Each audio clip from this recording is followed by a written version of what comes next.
The lifeblood of a family is who are you betrothed to? Who have you partnered with? And what are you doing for your living? You see, it's usually two people that put together the household and the income or the economic education of children. When we talk about economic education of children, we're talking about free enterprise. We're talking to them about making businesses, whether they be small or whether they be large. In corporate America, we're not saying either at this time for most people. But in elementary school, kids get an inkling of what they might like to do in life.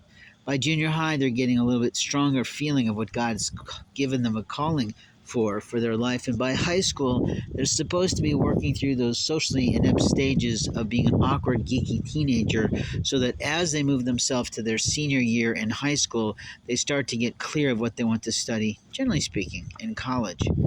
Most high schools by the junior year are providing people a test of skills, an aptitude test, if you will, to find out what are the inclinations naturally of the child based on the way they answer questions. Those tests have been going on for quite a while, and people know what is and isn't good for them. Most people will decide what kind of job or career they will pursue based on their skill sets or their talents or their overall work experiences. Some people plant themselves in the restaurant world because it's the easiest place to find jobs. In truth, because always in America, everyone must eat. And always in America, eating is not just a treat, it is a necessity for our bodies to live healthily and happily in the world today and to function correctly.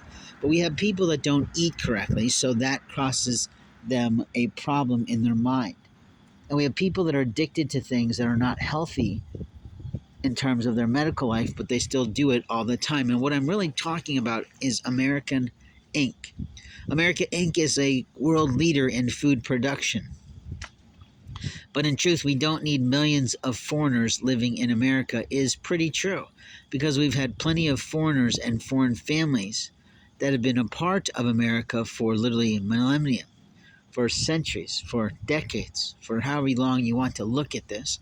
But the truth is, we don't need to import more of them.